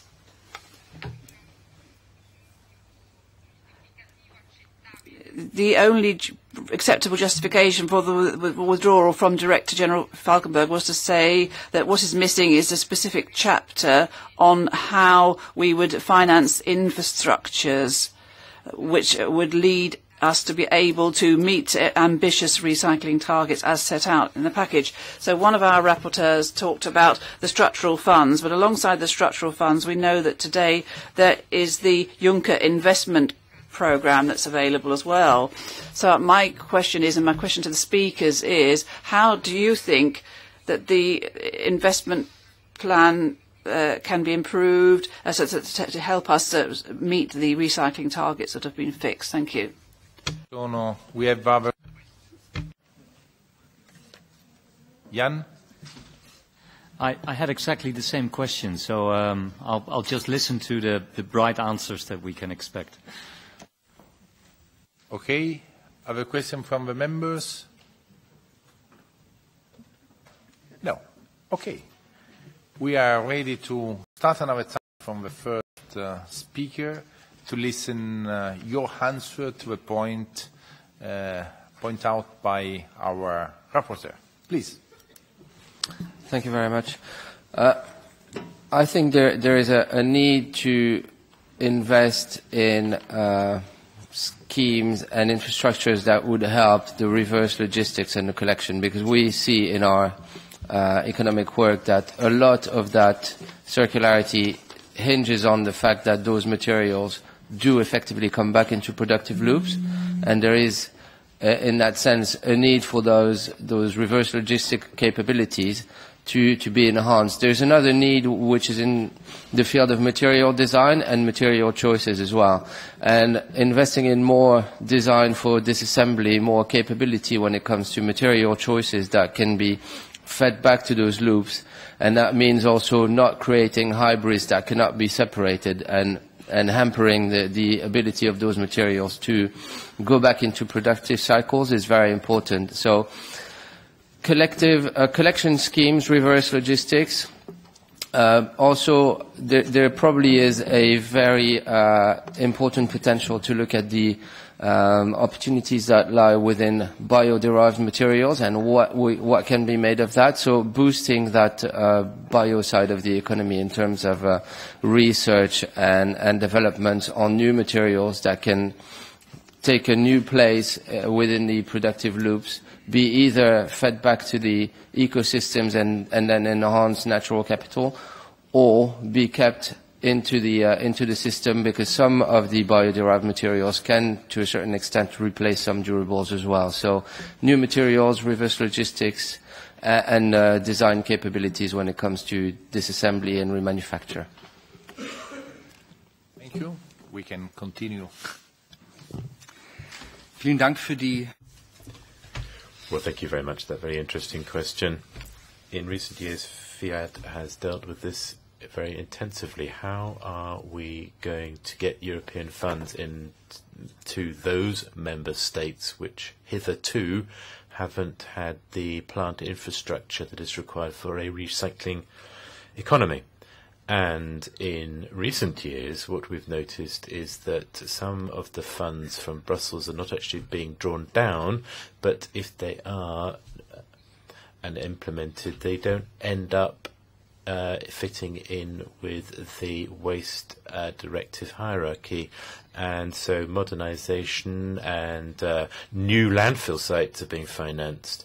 That's not exactly what the waste hierarchy aims to achieve. So we've got to do some rethinking with the Parliament's pressure. Some of that's happened, but the agreement is that the structural funds need to be targeted on the objectives of the waste hierarchy. Now, that's a major step forward, but we've tried to get to grips with the reality on the ground, in particular in conurbations, where we've seen that it's in the interest of local authorities, in part, to ensure that they get investments quickly in place. Now, if you build a new landfill, then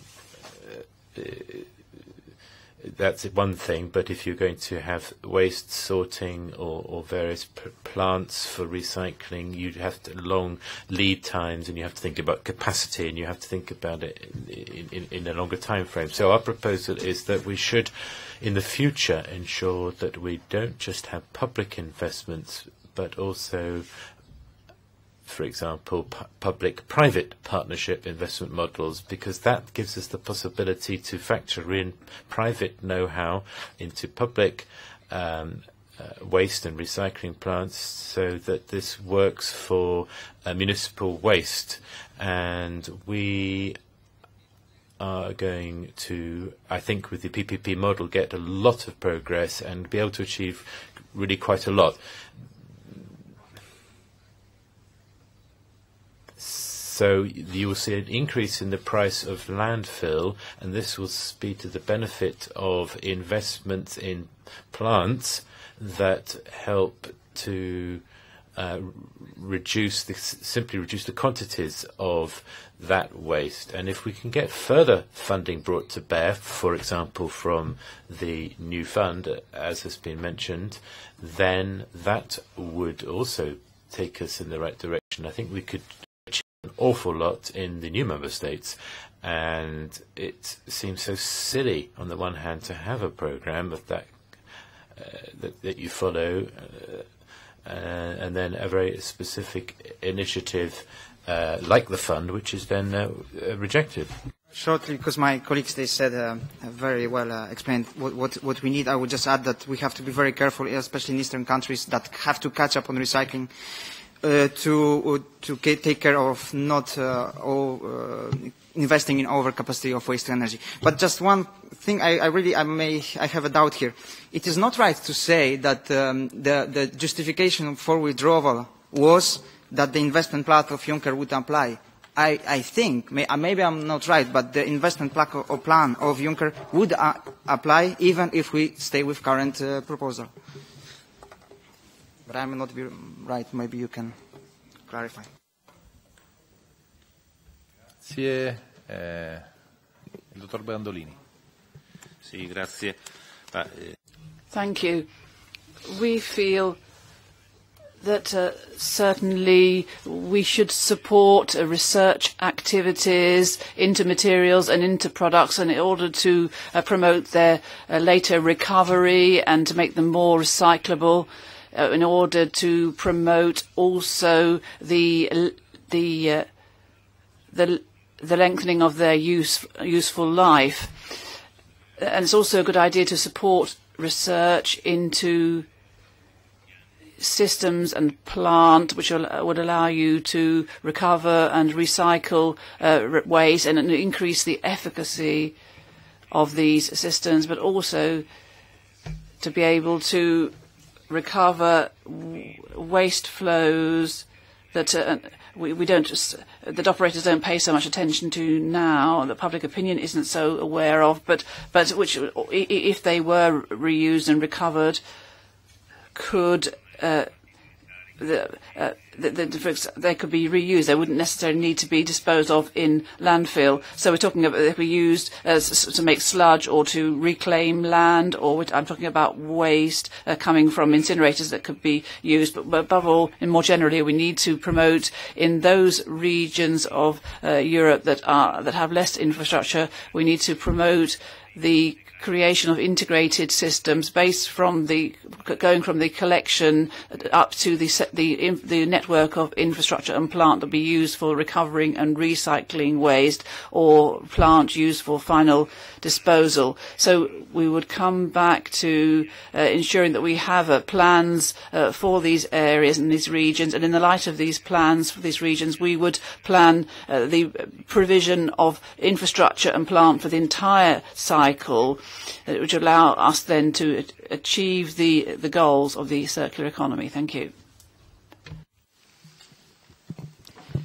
Well, I think a lot of good elements have already been said by the previous speakers. I think where I could add is perhaps when we think of investments, let us first invest in clear legislation in the area of waste management, and that will certainly already help some of those member states that need more support in a better inclusive waste management planning, for instance. And then I think, of course, immediately, as the previous speaker said, on better, let's invest in better sorting techniques, collection techniques. Let's try to see how we can better share best available techniques as well among the member states, also for recycling. And then perhaps, of course, it was been very important as well for us. Let's see where we can invest more in research in innovative design. Design for packaging, where not only taking into account the environment, but also the social needs and the consumer needs, the job of packaging, what it needs to perform, the protection and functionality of packaging, etc. And perhaps there's one element as well that we should not ignore, and that's the investments in the educational. I think we need the consumers as well in this picture of waste management, especially in better sorting, etc. And that should be, perhaps let's focus on schools and etc., where we can see where there is a bit more funding available to start off when they're young, to make sure that there's a better sorting and awareness among the consumers. Thank you very much. And now, if we have other questions, please, Madame Bonafè. Io nel caso Well, I'm taking advantage now. But this is a softer question, if you like. But if there were to be a limit to this proposal, what I'd say, or it's a bit it's a bit limited when it comes to prevention. There's only one target. That's 30% for food waste by 2030. And I agree with those. That's one limitation. I agree with the person who said that there's a hierarchy of weight which has to be complied with, and here we need more ambition when it comes to organic waste. But obviously it's a decision for the legislator. But so far we talked about credible targets. I'm asking you: are these reduction targets credible? Thank you. Thank you. And now we have another question from Mr. Flanagan. In relation to what the last speaker said, I think it's Virginia, and about teaching better techniques of sorting to children and to adults, I think that is possible to a certain extent, but the myriad and variety of different types of things you're expected to sort, it is a puzzle too far for many people. And also, this area of okay, it's good for the environment to get your carton, to wash it out with loads of water, let the water run down the drain, what energy it took to create that water, etc. Forget about that. Now it's nice and clean and we can recycle it. Would it not make more sense if we developed in such a way that maybe this false environmental economy of washing out something could be replaced by more biodegradable products so that you wouldn't have to wash them, and thus then you lessen the variety and the complication in that you can put more items into the one vessel, leading to less confusion and less contamination. And just one final thing, we have a message here from the last Commissioner, and all I can say is I never thought I'd see the day that I'd want him back, but what he has said is basically would be more convincing if they did not withdraw the package, but instead amended areas where it thinks it is lacking. Even the last Commissioner doesn't trust this lot.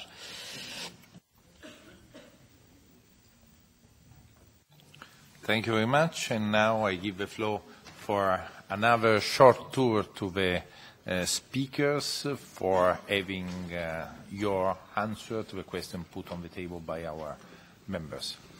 Thank you, Mr. Chairman. Well, I think we might not be the best place to comment on the credibility and the attainability of the targets as such in quantitative terms, but I think it's very important, and I would agree with Mr. Flanagan, who just made the point that moving upstream is really the big next step that can be made, rather than look and be constrained by mitigation strategies, which are very necessary in the transition period, and there has to be those mechanisms in place. But I think it's important not to lose sight of the end goal, and the end goal would be to design out ways from the systems rather than having to come up with better and better ideas to deal with it when it comes. So obviously the residual waste will always exist, and there has to be a legislation in place for that. But I think the more we look at designing it out and looking at replacing those materials and closing those loops,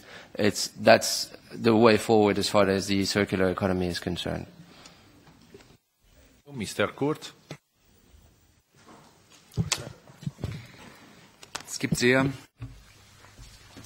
Well, there have been very precise studies as to how waste is generated depending on the average age of a population, the population density, and the production techniques and how that influences the waste. And we have to look at this in a very nuanced way. There are many good initiatives already within industry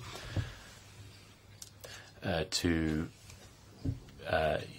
make better use of resources in the production line and less waste. But when it comes to municipal waste, I think we would not see a reduction if we didn't get a change in consumer conduct or a decline in population numbers, as we are actually experiencing in German big cities at the moment.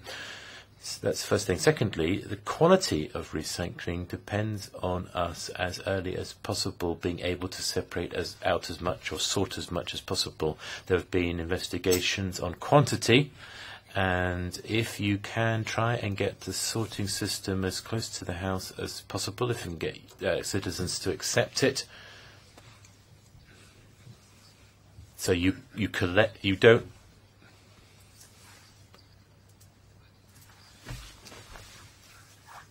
You should be able to get good recycling.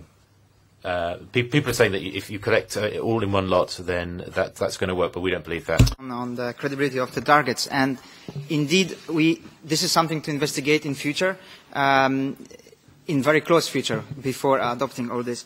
But when talking about prevention, and only one target that was proposed and not even binding is exactly food waste. In our report, 30% is only very modest target. We proposed even 60. Of course, as you can understand, we are ambitious on that, but 30 would be absolutely possible if you look at the production chain of food waste, not only what lands on the plates of consumers. Then it's really possible to look at the sustainable agriculture supply.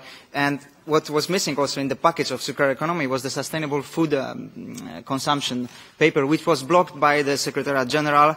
It was prepared by Mr. Potočnik, but was blocked. And I think it can consist of very interesting tools how to reduce food waste in households and in the food chain, food production chain. Thank you.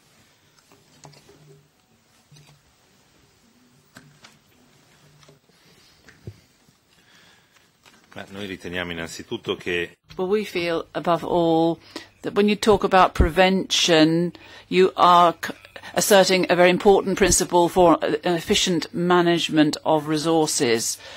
We say this, and we represent the operators who are responsible for waste management. So when we actually have real waste, so prevention means efficient management of resources, also means efficient management of the waste cycle. Because if we produce this waste, or generate this waste, and if you can't do otherwise, then that means you have to have better planning of the necessary investments, the investment in the collection systems and investment in plant, and we have to have that way we can get better management of the resources that we need for waste management systems. And in order to have prevention, then you have to believe in it. We have the impression that so far the people have asserted this as a principle, but the actual actions designed to pursue this goal of prevention, the actions have been too timid so far. Pursuing prevention means working really on eco-design.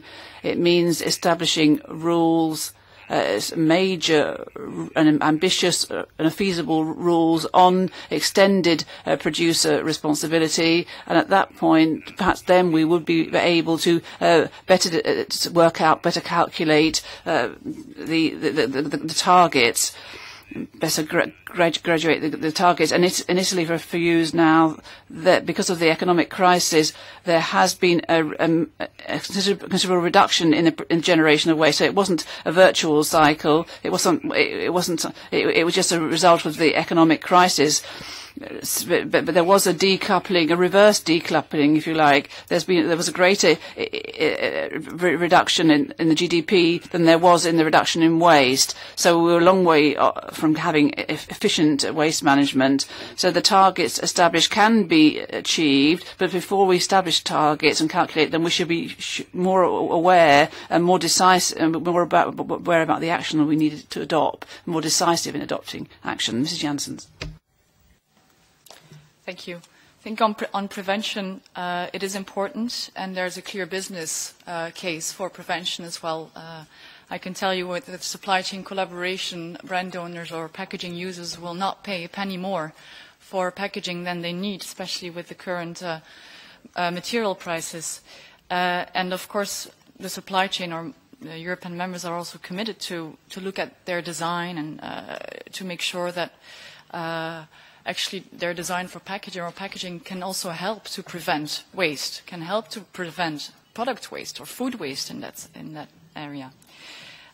So there are certainly some sheer market forces going on that actually help to promote prevention in that sense. When we talk about concrete targets for prevention, it has proven to be hard to measure and to collect all the data.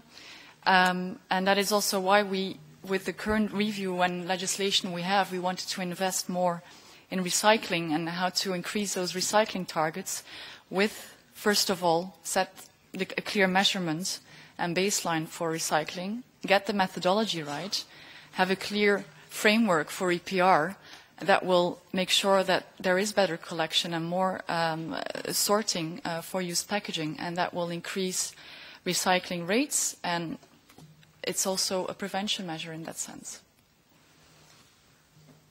Thank you very much. We are in time, and I think that we can conclude here our hearing, thanking the expert for your speech here and especially for the answer to our question.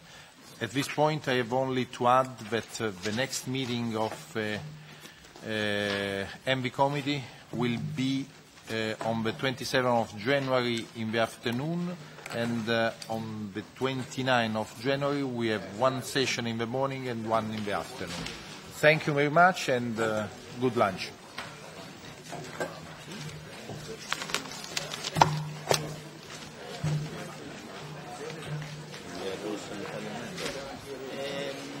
Yes, el ambiente.